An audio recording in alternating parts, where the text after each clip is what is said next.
إماما واجعل رسول الله صلى الله عليه وسلم أسوة حسنة وللعالمين رحمة والصلاة والسلام على سيدنا محمد وعلى آله وصحبه أجمعين amma ba'du.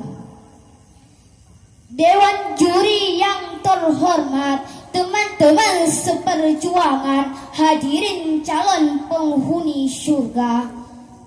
Abu A'la Al-Maududi di dalam bukunya The Prophet of Islam mengatakan, he is the only one example. Rasul merupakan contoh paling lengkap. Di dalam dirinya terdapat kebesaran dan kemuliaan sifat manusia. Oleh karena itu, untuk mengikuti jejak Rasulullah, maka pada kesempatan ini saya akan membawakan pidato yang berjudul Kepemimpinan Nabi Muhammad sallallahu alaihi wasallam, mengandung suri teladan bagi umat. Ma'asyiral muslimin rahimakumullah.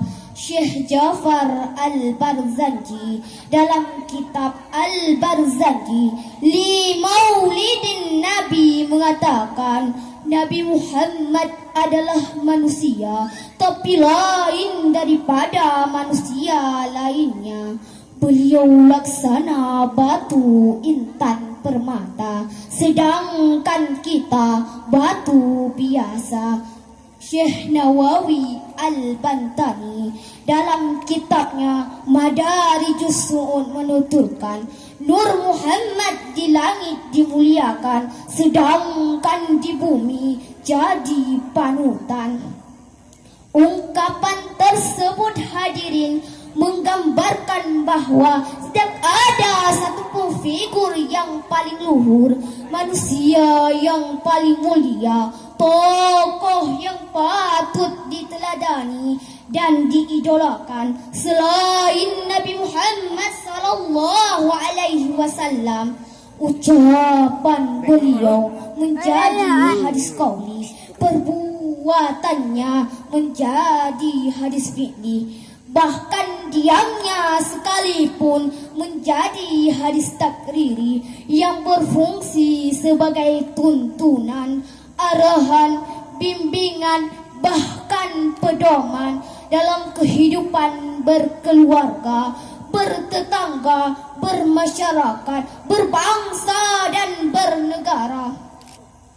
Dalam Al-Quran surah Al-Ahzab ayat 21, Allah berfirman, A'udzu billahi minasyaitonir rajim. Bismillahirrahmanirrahim. Laqad kana lakum fi Rasulillahi uswatun hasanah liman kana yarjullaha wal yawmal akhir wa dzakarallaha katsira. Artinya, sesungguhnya telah ada pada diri Rasulullah itu suri teladan yang baik bagimu, yaitu bagi orang yang mengharapkan rahmat Allah dan kedatangan hari kiamat, dan dia banyak menyebut Allah. Ma'asyiral muslimin rahimakumullah. Ayat tersebut menjelaskan kepada kita bahwa telah ada pada diri Rasulullah itu suri teladan yang baik bagi umat.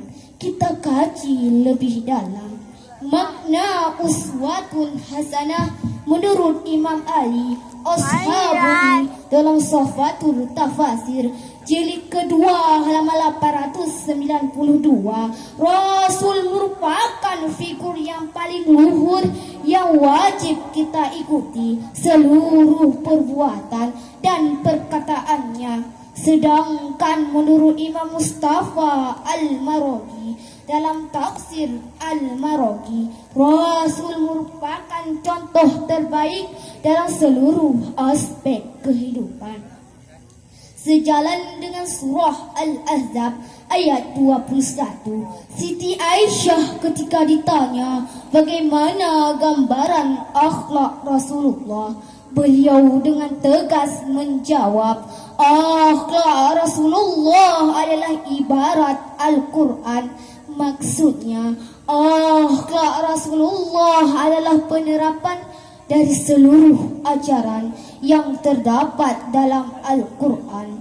Nabi SAW bersabda, kana ahsanun nasi khalqa, adalah manusia dengan akhlak terbaik. Lantas bagaimana akhlak bangsa kita, terutama para pemimpin saat ini? Jawabannya adalah alhamdulillah, masih ada pemimpin yang patut diteladani, walaupun jumlahnya sedikit sekali, karena masih ada pemimpin yang tidak amanah dan bergelimang maksiat. Kita saksikan betapa persada ini mempertontonkan keteladan yang tanpa batas, ekonom yang merusakkan ekonomi rakyat, sosiolog yang menanamkan benih-benih kehancuran, mafia pajak bergentayangan di mana-mana, seolah-olah pertiwi ini hilang identitas, dilanda kebangkrutan akhlak, serta jatuh dalam karakter yang tidak luhur. Na'udzubillahi summa na'udzubillah. Ma'asyiral muslimin rahimakumullah, dari uraian yang telah saya sampaikan dapat disimpulkan konsep uswatun hasanah bukan hanya konsep teoritis, akan tetapi konsep realitis yang diajarkan Rasulullah sallallahu alaihi wasallam dalam memimpin umatnya. Demikian yang dapat saya sampaikan. Terima kasih atas perhatian. Mohon maaf atas kekurangan. Wabillahi taufiq wal hidayah. Assalamualaikum warahmatullahi wabarakatuh.